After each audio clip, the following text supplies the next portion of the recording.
Mesdames, Messieurs, bonsoir et bienvenue dans cette édition. Dans l'actualité de ce jeudi, affaire des faux billets. Le procureur a requis 2 ans dont 8 mois ferme contre Thione Seck et 5 ans de prison ferme contre Alaa Djité. Devant la barre, le leader du Ramadan a versé de chaudes larmes. Son avocat plaide la relaxe. Plus de détails dans un instant. Premier acte du dialogue politique, les partis de l'opposition sans le PDS ont rencontré le ministre de l'Intérieur. Tout n'est pas encore au point, mais ça part sous d'heureux auspices. Rendez-vous le 16 mai prochain pour une deuxième rencontre. 7 syndicats de l'enseignement fomentent une riposte à l'humiliation qu'ils auraient subie le 1er mai au Palais. Le G7 ne décolère pas, vous le verrez dans cette édition. Il prévoit une grande marche prochainement. Voilà pour les titres. Le développement, c'est tout de suite.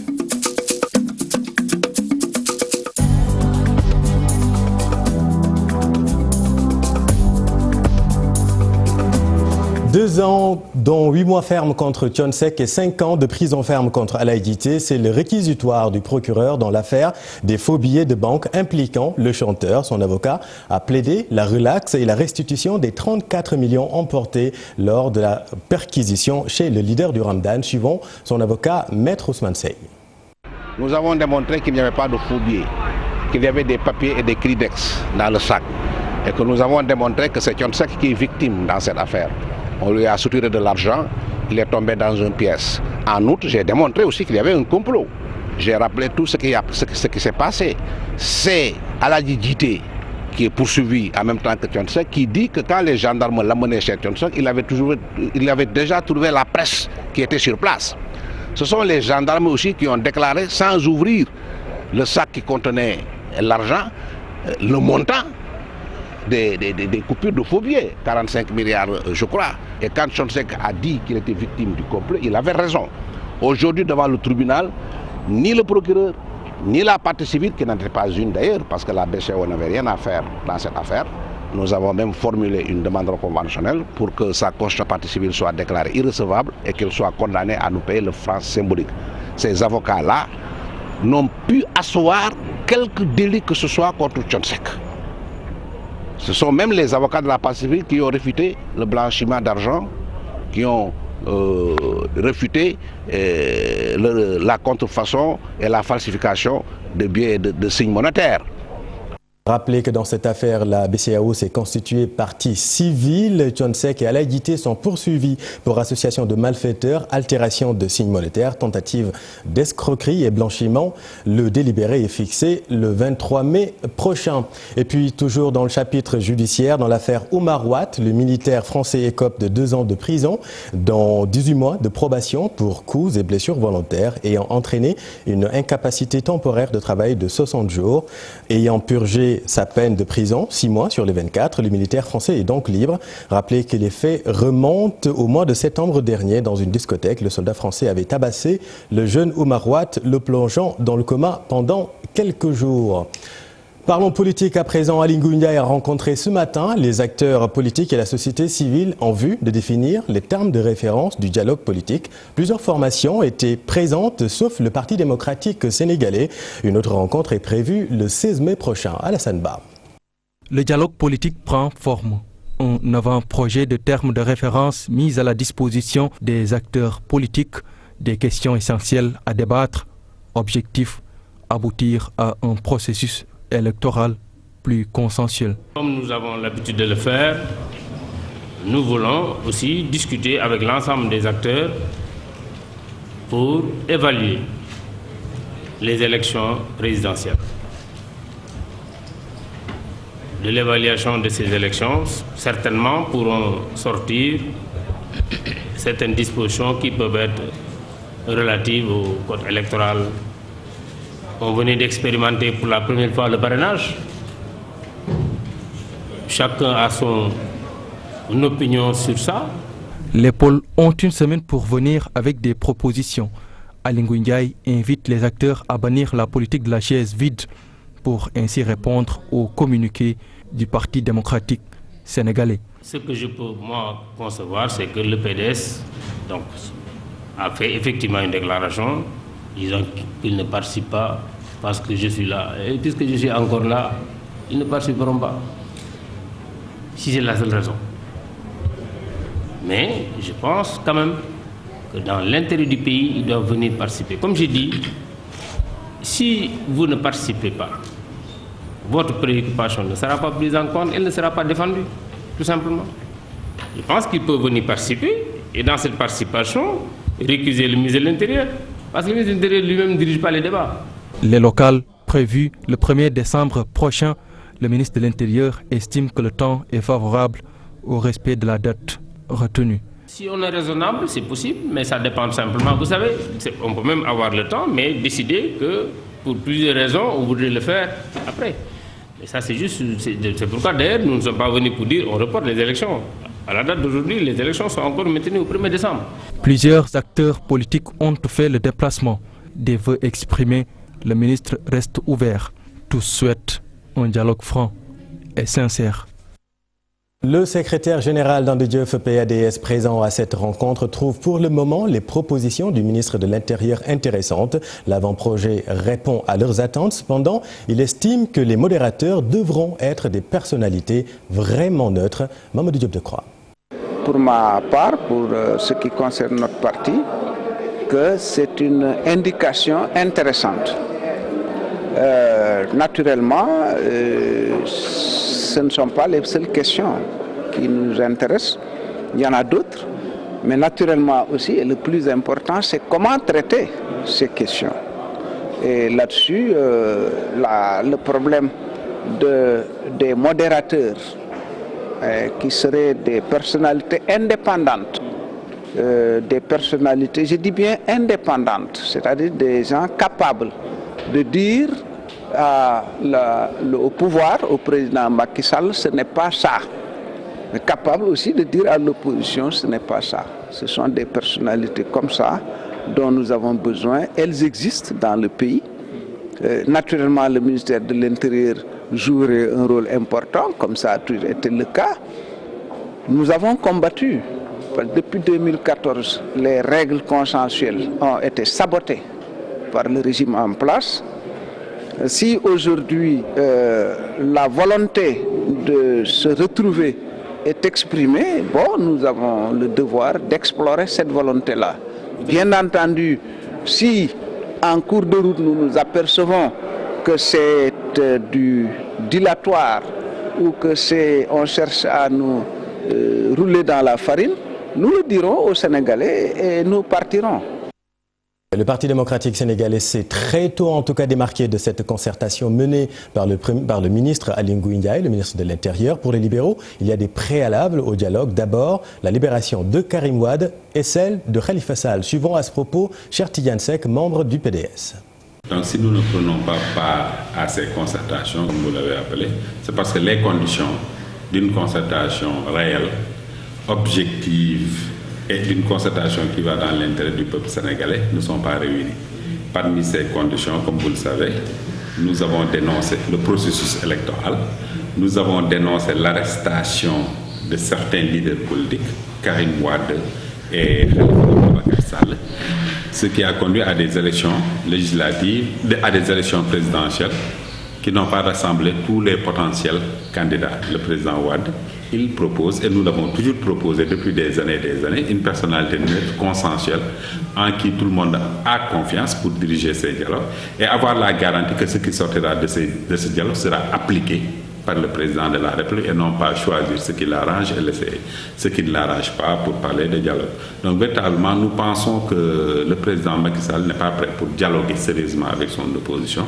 C'est pourquoi, à mon avis, le PDS doit se replier sur lui-même, se réorganiser et véritablement aller à l'assaut du pouvoir. Et concernant Khalifa Sall, une pétition est lancée pour sa libération. Le Front citoyen pour la libération de Khalifa Sall invite les Sénégalais d'ici et d'ailleurs à signer largement cette pétition. Ils ont fait face à la presse à Aïssatou Gueye-Ba, Pape Sangone Mbaye.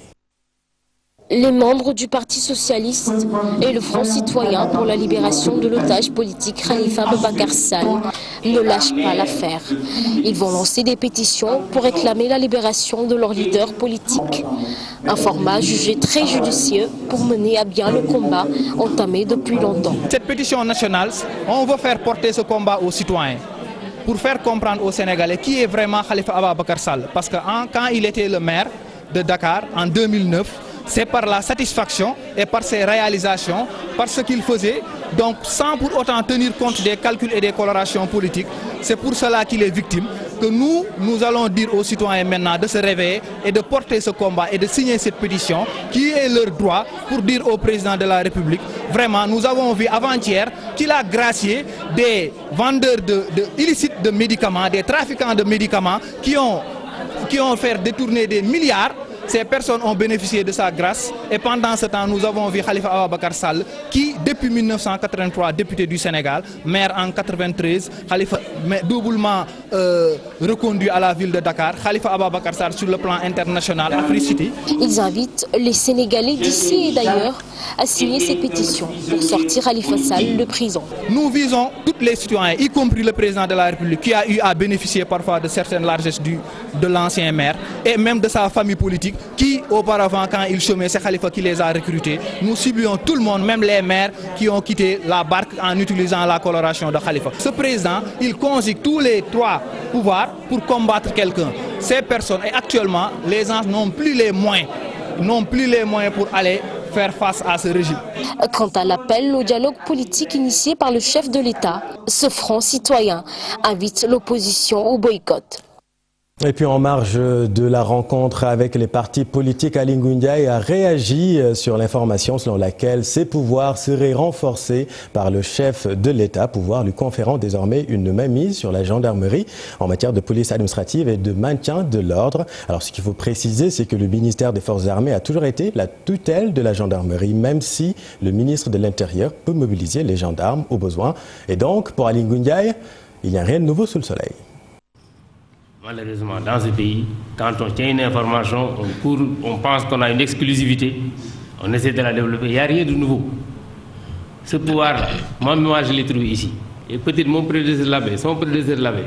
Il n'y a rien de neuf. C'est pourquoi j'ai été surpris quand j'ai appris ça. Je n'ai pas de pouvoir nouveau. C'est le même pouvoir que j'avais en 2017 quand j'ai été nommé. Il n'y a rien qui a changé dans le décret-là, qui met mes missions, à part la date et le numéro. Même les signatures n'ont pas changé. C'est le président Macky Sall, les Mohamed Dionne. Rien d'autre n'a changé. J'ai les mêmes pouvoirs. J'avais ce pouvoir-là en 2017. Mon prédécesseur l'avait, son prédécesseur l'avait, son prédécesseur l'avait. C'est pas nouveau. Le grommellement des syndicalistes se fait toujours entendre suite à leur rencontre avec le chef de l'État le 1er mai. Le G7, un regroupement de 7 syndicats d'enseignement, a fait face à la presse pour décrier l'attitude de Macky Sall. Un plan d'action est en gestation, suivant Abdourahmane Ndoye. Lorsque le 1er mai, les travailleurs rencontrent le chef d'État, c'est la solennité. C'est pour fêter le monde du travail. Ce n'est pas un moment de revendication. Mais la réponse du président de la République, j'allais dire la déclaration du président de la République, est une déclaration démotivante, démoralisante, décourageante. Parce que c'est une déclaration qui a meurtri le monde du travail. Mais également, ça montre encore une fois le mépris dans lequel il tient le monde du travail. Nous allons nous mobiliser pour faire face. Rappeler au président que les ressources financières n'appartiennent pas au président. C'est les contribuables, c'est les impôts des Sénégalais. Nous allons nous concerter et nous irons vers une marche qui va marquer l'histoire syndicale du Sénégal. Une marche qui va regrouper toutes les forces vives de la nation. C'était Abdoulaye Ndoye, membre du G7. Passation de service à la direction du Centre des œuvres universitaires. Abdoulaye Sow prend fonction. Le nouveau directeur du coup de tend la main aux étudiants pour une meilleure prise en charge des préoccupations estudiantines. Le nouveau directeur se dit conscient de la tâche qui l'attend. Aminata Mbarisow. Il gère désormais la direction du Centre des œuvres universitaires de Dakar. Abdoulaye Sow prend fonction. Pour sa première sortie officielle, le nouveau directeur du COUD se veut confiant et rassurant. Aux étudiants, nous sommes venus, non pas avec la cravache, mais nous sommes venus pour ensemble améliorer leur cadre de vie. C'est avec eux que nous renforcerons la politique de qualité imposée aujourd'hui par monsieur le ministre sortant, monsieur le directeur sortant. Cette qualité, nous devons la trouver, nous devons la rechercher. Je suis comme Karl Gaspose. Vous avez, monsieur le directeur sortant, trouvé beaucoup de solutions à beaucoup de problèmes. Mais dans la vie, Chaque solution, le lendemain, devient un problème. Et les problèmes, il faut toujours trouver des solutions. Le nouveau directeur général du COUD se fixe également des objectifs, des défis qu'il compte relever en collaboration avec les étudiants principaux concernés. C'est dans la concertation permanente, c'est dans le dialogue permanent que nous allons ensemble bâtir l'université de nos rêves. Et l'université de nos rêves telle que voulue par le chef de l'État. Monsieur le ministre l'a rappelé. 3 recommandations nous avaient été données. La première, c'est de faire tout en conformité avec la loi. La deuxième, c'est de ne promettre que ce qui est possible. La troisième, c'est d'administrer le COUD avec vous. Je convoite de Dieu aussi que les étudiants m'accompagnent, qu'il y ait moins d'intifada, qu'il y ait moins de Ngentetoubab. Abdoulaye Sow occupe également le poste de premier vice-président à la Fédération sénégalaise de football. Au centre des œuvres universitaires de Dakar, il remplace Cheikh Omar Anne, nommé ministre de l'Enseignement supérieur. Sa nomination remonte au 24 avril 2019. Merci beaucoup Aminata. Gender assoiffé depuis 4 mois, les habitants des 21 villages ont exprimé leur colère devant le directeur général de la SONES en visite de chantier dans cette zone. Gender se trouve dans la région de Thiès où nous retrouvons Cheikh Anta Diop, c'est la tire. Gender a soif, les populations l'ont exprimé devant le directeur général de la SONES lors de la visite du chantier de la station de pompage. Nous sommes restés pendant 4 mois sans d'eau ici à Gender. On n'acceptera pas que l'eau puisse couler dans les tuyaux pour aller vers Dakar alors qu'en ce moment, Gender ne soit pas approvisionné.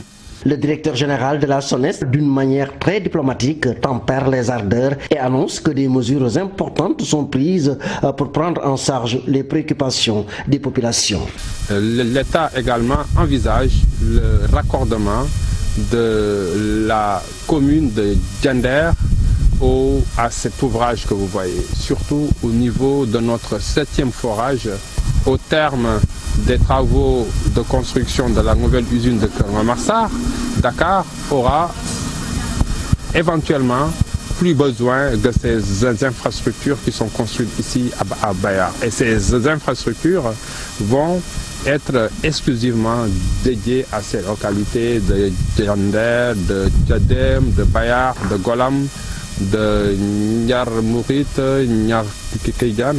Selon le directeur général de la SONES, cette infrastructure de dernière génération va contribuer de façon importante à l'amélioration de l'alimentation en eau potable de Dakar. Avant le mois de juillet, cette station sera mise en service par anticipation à cette période de chaleur.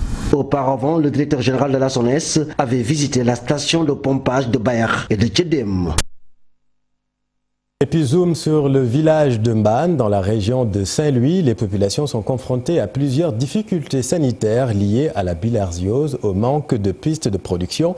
Rien que pour avoir un acte de naissance, par exemple, dans cette commune, il faut rallier la ville de Richard Toll, distante de plus de 50 km. Ousseynou Diop, Habib Seck. Mbane est un village de plus de 4000 âmes. Ici, les populations sont confrontées à plusieurs difficultés. La route sablonneuse entre Mbane et Keur Momar est presque impraticable. Les habitants du village font 119 km pour traverser cette partie du Sénégal. Nous voulons le bitumage de l'axe Richard Toll, Keur Momar qui fait juste 79 km et qui compte en moins 21 villages. Nous voulons ça pour désenclaver toute la zone du Djeri, et pour faciliter aussi le transport. Dans le domaine de la santé également, les habitants de Mbane souffrent à cause de la bilharziose qui continue de faire des ravages. Nous avons d'énormes problèmes sanitaires ici à cause de l'eau que nous utilisons et qui nous apporte que des maladies comme la bilharziose. Aujourd'hui, le village de Mbane se vide de son monde. Les jeunes préfèrent l'exode rural. Certains sont en Mauritanie pour gagner leur vie à cause des conditions difficiles qu'ils ont vécues dans cette commune, située au cœur du Wallo. Civil qui est à Richard Toll. Et vous êtes à savoir qu'ici, à Mbane, rien que pour faire un extrait de naissance, vous êtes obligé de vous déplacer jusqu'à Richard Toll. Ça te fait 50 km en aller-retour, plus les frais et les désagréments. Autre problème dans ce village, le manque de pièces d'état civil. Pour avoir un extrait de naissance, il faut forcément traverser une route chaotique sur une distance de 50 km pour allier la ville de Richard Toll. Il y a une grande partie de la population qui s'est expatriée parce que comme le développement pose problème, plein de nos gens sont ici à côté à Nouakchott. À Nouakchott, c'est à 30 km d'ici. Et ça, vraiment, on pouvait l'éviter parce qu'on a le sable, on a le lac, on a tous les moyens pour développer. Mbane fait face à d'énormes difficultés. Les conditions de vie sont extrêmement difficiles. Les populations ont organisé cette marche pacifique pour crier le ras-le-bol. Merci beaucoup Seynou. Et puis en prélude au 17e Salon international sur le pétrole et le gaz qui sera organisé au Sénégal les 11 et 12 juin prochains, les professionnels de l'énergie ont tenu un forum pour discuter des questions stratégiques du secteur. Objectif, rendre attrayante l'économie du pays, suivant à ce propos Boubacar Mbodj. Rendre beaucoup plus attrayante la vitrine Sénégal, la destination Sénégal. Puisqu'à l'occasion du salon, des investisseurs, des professionnels du pétrole et du gaz, mais aussi de l'électricité, des gens, des sociétés d'ingénierie dans la formation, mais également le privé local, national, participe à ce salon. Ce pétrole a été découvert en offshore, c'est-à-dire en pleine mer. Et tout le monde sait qu'une grande quantité, enfin beaucoup de personnes dans notre pays vivent de l'activité halieutique, de la pêche. Et donc on n'est jamais à l'abri d'éventuels accidents ou alors de pratiques pas du tout recommandables. Et de ce point de vue, je crois que comme c'est nouveau, nous n'avons pas encore exploité du pétrole et du gaz, ce serait important de revoir ces textes-là. Je prends tout simplement un exemple, c'est le code de l'eau. Par exemple, dans beaucoup de pays, tous les jours, on contrôle, disons, la qualité des eaux marines pour éventuellement détecter est-ce qu'il y a de la pollution ou pas. Nous n'avons pas, par exemple, ce dispositif. Le contenu local, c'est de dire qu'il ne faudrait pas seulement... Vous savez, il y a des contrats entre l'État et les opérateurs, des contrats de production et de partage, mais ça concerne ce qu'on appelle les majors, les grandes entreprises. Maintenant, il faudrait effectivement que les industriels au niveau local, au niveau national, puissent bénéficier de toute la chaîne de valeur du pétrole et du gaz. Leadership et sécurité routière, les femmes en avant, c'est le thème de la Semaine mondiale de la sécurité routière. Nous y sommes encore. Et si on s'intéressait à la conduite des femmes, rien de misogyne, rassurez-vous. Comment se passe la cohabitation avec les hommes et quelles sont vos difficultés, chères femmes, dans la circulation? Reportage Mohamed Samb et Modou Diop. Les femmes à l'honneur, la Semaine mondiale de la sécurité routière de cette année leur est dédiée. Objectif, mettre l'accent sur le rôle prépondérant des femmes pour la réduction des cas d'accident de 35% d'ici l'horizon 2035.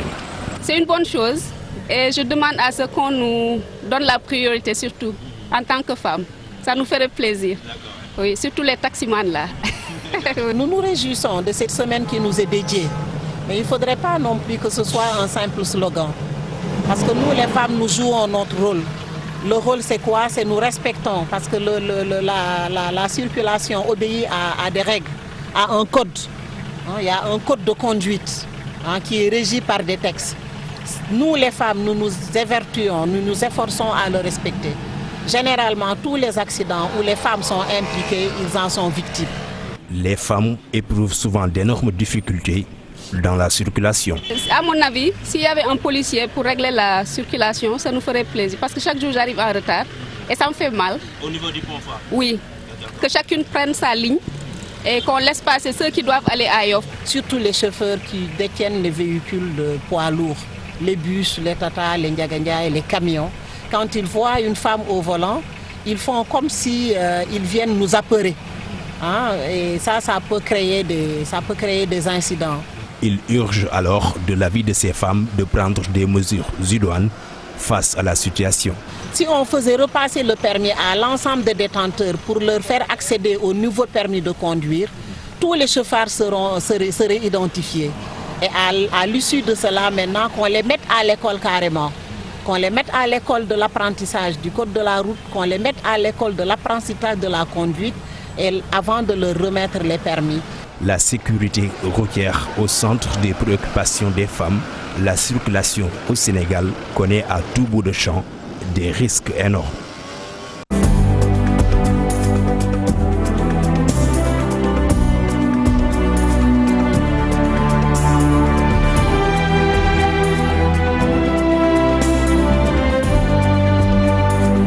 L'actualité sportive, d'abord en basket, première journée des play-offs du National 1 masculin. L'AS Douanes a dominé Saltigué de Rufisque 64-41. Et puis dans l'autre choc, l'ASFA a dominé également les étudiants du Duc 72-62. Taekwondo à présent à 2 jours de son départ vers Manchester pour les besoins des championnats du monde de Taekwondo 2019. L'équipe nationale du Sénégal montre de la détermination et beaucoup d'ambition pour la compétition. Voyons tout cela avec Cher Sadibou Diarra et Ababakar Kamara. Confiance et ambition comme bagage, l'équipe nationale du Sénégal de Taekwondo va rejoindre les championnats du monde de Manchester 2019, pas pour faire juste de la figuration. Tout s'est bien passé, on s'est bien préparé avec les coachs et avec nos coéquipiers, donc on peut dire alhamdoulilah. C'est une première participation pour moi, donc on a été mis dans les conditions possibles pour aller défendre notre pays et je peux dire qu'on est enfin prêt depuis. Je compte bien faire retenter l'hymne national en Angleterre, à Manchester, chose qui ne s'est jamais produite pour le taekwondo, donc pourquoi pas ne pas le faire moi-même et avec mes coéquipiers aussi, parce qu'on est jeunes et on peut le faire, on va le faire, Inch'Allah. Des Lions fin prêt à une semaine de la compétition. C'était juste les dernières phases de réglage qu'on était en train de faire, parce que la préparation, ça a débuté depuis 2 mois déjà. Bon, on était juste en train de faire le dernier réglage avec le coach.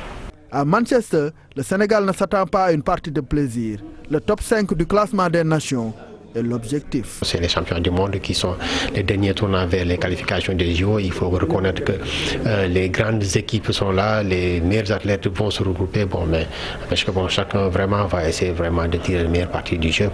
On part là-bas pour au moins être dans le dernier carré d'as. L'équipe nationale du Sénégal de Taekwondo compte rejoindre l'Angleterre ce vendredi. Les joutes sont prévues du 15 au 21 mai prochain. Voilà, merci beaucoup cher Sadibou, c'est la fin de cette édition. Merci de l'avoir suivi, à suivre sur TFM votre série événements Mœurs, la brigade des femmes, et puis un peu plus tard votre rendez-vous durant le mois de Ramadan au quartier général. Excellente suite des programmes, retrouvez demain pour le JT de 20h, cher Tidiane Diao. Quant à moi, je vous donne rendez-vous lundi. Excellente suite des programmes sur TFM.